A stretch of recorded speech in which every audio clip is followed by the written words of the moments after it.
우리에게 주신 하나님의 말씀은 열왕기상 14장 1절에서 5절입니다. 구약성경 539쪽 열왕기상 14장 1절에서 5절 말씀. 그때에 여로보암의 아들 아비야가 병든지라. 여로보암이 자기 아내에게 이르되 청하건대 일어나 변장하여 사람들이 그대가 여로보암의 아내임을 알지 못하게 하고 실로로 가라. 거기 선지자 아히야가 있나니 그는 이전에 내가 이 백성의 왕이 될 것을 내게 말한 사람이라. 그대의 손에 떡 10개와 과자와 꿀 한 병을 가지고 그에게로 가라. 그가 그대에게 이 아이가 어떻게 될지를 알게 하리라. 여로보암의 아내가 그대로 하여 일어나 실로로 가서 아히야의 집에 이르니 아히야는 나이가 많아 눈이 어두워 보지 못하더라. 여호와께서 아히야에게 이르시되 여로보암의 아내가 자기 아들이 병들었으므로 내게 물으러 오나니 너는 이러이러하게 대답하라. 그가 들어올 때에 다른 사람인 채 함이니라. 아멘. 본문에 계시된 주님은 어떤 분이신가? 하나님을 보는 시력이 분명하게 선명하게 하기를 원하십니다. 여로보암의 집에 죄가 커서 결국 하나님이 끊으시고 멸망하게 되었습니다. 그 징조가 나타났죠. 아들이 병이 든 것입니다. 1절 그때 여로보암의 아들 아비야가 병든지라. 왕이니까 뭔들 안 해봤겠습니까? 용하다는 사람 다 불러봤을 것이고 모든 방책을 다 써봤지만 소용이 없었습니다. 그러자 여로보암이 자기 아내에게 말합니다. 변장하고 선지자 아히야를 찾아가라. 그런데 지금 이 아히야 선지자는 이미 나이가 많았습니다. 하지만 눈은 어두웠지만 하나님의 음성은 듣죠. 그리고 하나님께서 아히야에게 말씀하십니다. 여로보암의 아내가 올 것이다. 그런데 다른 사람인 채 할 것이다. 그러므로 이렇게 말씀을 전하라라고 말씀해 주십니다. 오늘 우리가 주목할 것은 첫째, 여로보암의 방식입니다. 아들 아비야가 병이 들었습니다. 다 해봤지만 통하지 않습니다. 그러니까 선지자 아히야를 찾아갑니다.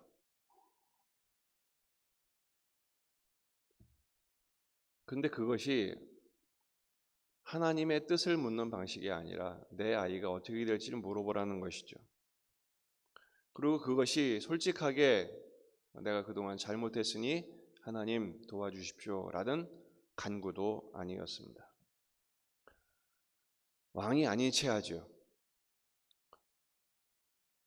아내에게 변장하라고 합니다. 하나님을 속일 수 있다는 생각이 여전히 있는 것입니다. 하나님을 향한 회개와 그리고 은혜를 자비를 구하는 방식이 아니라 주술적인 방법을 쓰려고 해요. 뭐가 주술적입니까? 필요할 때만 찾는 게 주술적인 것입니다. 여로보암도 기억하고 있습니다. 이 선지자 아히야가 자기가 왕이 될 것에 대하여 말씀하신 첫 번째 하나님의 사람이요, 그가 전한 말씀대로 되었다는 사실을 이미 알고 있습니다. 기억하고 있습니다. 그런데 지금 얼마 만에 하나님을 찾습니까? 아이가 아파야 하나님을 찾는 거예요. 시간이 한참 지났습니다. 하나님의 말씀을 운명을 점치는 수단으로 전용하고 있는 것입니다. 하나님이 기뻐하실 리가 없죠. 교회를 다니지만 신앙생활을 한다고 하지만 급할 때만 하나님을 찾는 분들이 있습니다. 그렇게 해서도 하나님을 찾으니 다행이죠. 하지만 그렇게 찾은들 급한 것이 통하고 하나님의 응답을 받고 문제가 해결되면 도로 돌아갑니다. 그건 신앙이 아닙니다. 그건 점치는 거죠. 하나님이 가장 싫어하시는 것입니다. 반면에 지금 아이야의 상태를 우리가 주목할 필요가 있습니다. 4절을 보면 여로보암의 아내가 그대로 하여 일어나 실로로 가서 아이야의 집에 이르니 아이야는 나이가 많아 눈이 어두워 보지 못하더라. 나이가 많이 들었습니다. 당연히 눈이 어둡죠. 그런데 5절을 보면 여호와께서 아이야에게 이르시되 여로보암의 아내가 자기 아들이 병들었으므로 내게 물으러 오나니 너는 이러이러하게 대답하라. 참 중요한 게 있어요. 성경에 눈이 어두웠다, 나이가 많아 눈이 어두웠다라는 말은 관용구입니다.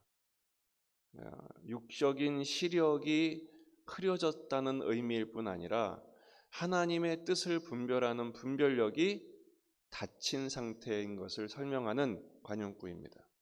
대표적인 경우가 엘리 제사장이죠. 사무엘서를 지난번 묵상할 때 엘리 제사장이 나이 많아 눈이 어두웠다 그랬습니다. 하나님의 뜻을 분별하는 눈이 완전히 닫힌 것입니다.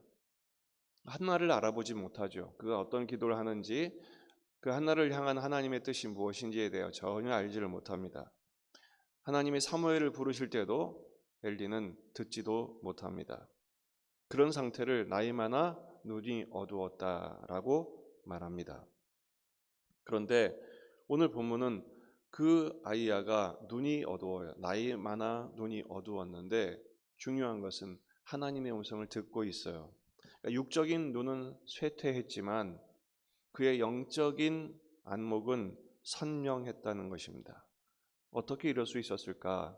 나이가 많았지만 그 모든 삶의 과정을 통해서 하나님을 끊임없이 바라보았기 때문입니다. 하나님은 계속 보면 밝아집니다. 물론 눈에 보이지 않는 분이기 때문에 육신의 눈으로 보는 것처럼 보이지 않지만 그 하나님과의 관계가 그만큼 밀접하고 하나님의 뜻을 분별하는 그 분별력, 영적인 분별력이 확실했다는 것입니다. 바로 이 점에서 오늘 우리가 기도 제목을 찾을 수 있습니다. 하나님, 육신의 눈은 점점 흐려지지만 하나님을 보는 눈은 밝아지게 하옵소서. 자, 그렇다면 하나님을 본다는 것은 무엇을 말할까요? 시편 119편 18절 말씀을 보면 119편 18절 말씀을 보면 내 눈을 열어서 주의 율법에서 놀라운 것을 보게 하소서. 결국 영의 눈이 밝아진다는 것, 하나님을 보는 눈이 선명해진다는 것은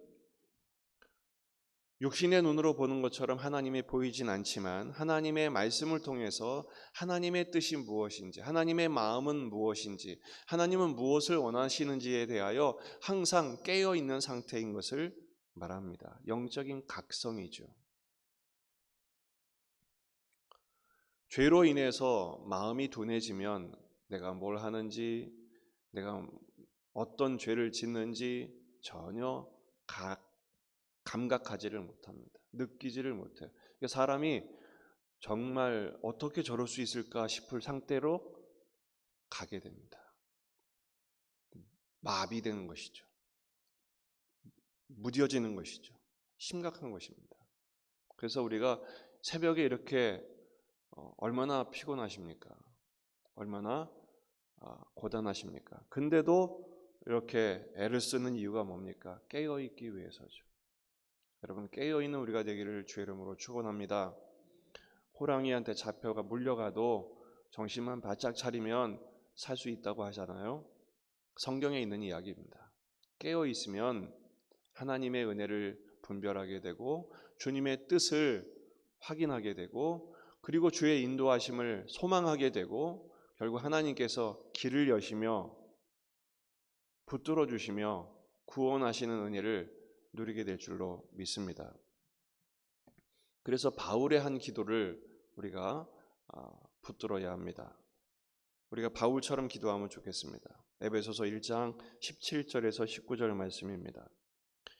우리 주 예수 그리스도의 하나님 영광의 아버지께서 지혜와 계시의 영을 너희에게 주사 하나님을 알게 하시고 너희 마음의 눈을 밝히사 그랬어요. 우리의 마음의 눈이 밝아진다는 것은 눈을 부빈다고, 안약을 넣는다고, 안과에 간다고 밝아지는 것이 아니라 지혜와 계시의 영이신 성령님의 부으심을, 기름 부으심을 받아야 눈이 밝아지는 것입니다. 그렇게 눈이 밝아지면 세 가지를 보게 됩니다. 첫째, 그의 부르심의 소망이 무엇이며 나를 향한 하나님의 비전, 하나님의 소망을 보게 돼요. 둘째, 성도 안에서 그 기업의 영광의 풍성함이 무엇이며 하나님께서 우리를 목적하시고 열매 맺게 하시는 그 뜻이 무엇인지 알게 되죠. 셋째, 그의 힘의 위력으로 역사하심을 따라 믿는 우리에게 베푸신 능력의 지극히 크심이 어떠한 것을, 우리를 향한 하나님의 그 사랑의 능력, 사랑과 권능이 무엇인지를 깨닫게 되는 것입니다. 입은 하나인데 왜 눈은 두 개일까요? 눈이 두 개인 이유는 이 땅을 보는 눈으로 살아가야 하지만 더 중요한 것은 하늘을 보는 눈이 필요하기 때문입니다. 우리가 이 땅만 바라보니까 낙심하고 절망하고 그런 것이죠. 하늘을 바라보면 소망이 열립니다. 하늘을 바라보면 믿음이 생기고요. 하늘을 바라보면 하나님의 놀라운 은혜가 보입니다. 나이를 먹을수록 눈이 흐려지는 것은 당연한 것입니다. 왜 육신의 눈이 흐려지게 하실까요? 끝까지 밝아지면 좋겠는데, 모세처럼 안목이, 그 알력이 여전하면 좋겠는데 120이 되어도. 근데 우리는 왜 눈이 흐려질까요? 좀 하늘을 바라보라는 것입니다. 더 이상 땅만 보지 말고 하늘을 바라보라는 것입니다. 놀랍게도 나이를 먹을수록 눈은 흐려지지만 하나님께 집중하면 하나님이 느껴집니다. 그래서 이 자리에 있는 거 아닙니까? 그래서 여기까지 살아온 것이고 앞으로도 놀랍게 살아가게 하실 것입니다. 복음이 무엇입니까? 인생의 모든 문제를 해결하시는 하나님의 능력입니다. 그 인생의 모든 문제를 해결하시는 방법 중에 하나가 뭐냐? 눈먼 자를 다시 보게 하시는 것입니다. 여러분, 세상을 보는 눈이 밝아야 합니다. 그래야 사기를 안 당하고 그래야 낭패를 보지 않습니다. 하지만 그것보다 더 중요한 것, 영의 안목이 열려야 합니다.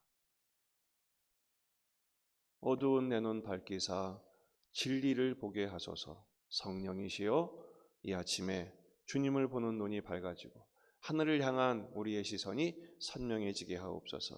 기도하고 주님의 인도하심을 따라 오늘 하루도 살아나시는 저와 여러분이 되시기를 주의 이름으로 축원합니다. 기도하시겠습니다. 세 가지 기도 제목을 먼저 드릴 텐데, 첫째, 유철자 권사님 어제 수술을 잘 마쳤습니다. 큰 수술이었는데 잘 마쳤습니다. 중요한 것은 이후에 치료의 과정입니다.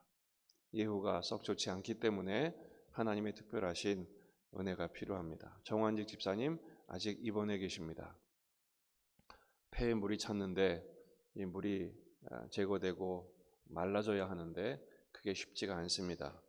위해서 기도해 주시고, 김은혜 집사님 어머니 최욱자 성도님 지금 고향에서 치료받다가 상태가 몹시 좋지 않아서 고려대 병원에 지금 이동한 상태입니다.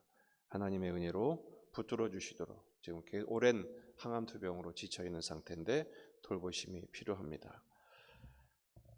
우리 환우들을 위해서 기도하시고, 오늘 저녁 금요기도회는 시편 147편 두 번째 묵상을 하게 됩니다. 함께 기도하고 응답받는 은혜를 누리기를 바랍니다. 우리 자신과 가정과 교회와 이 지역의 복음화, 민족의 복음화, 세계 복음화를 위해서 기도하시고 주의를 준비하며 기도하십시다. 다 같이 기도하겠습니다.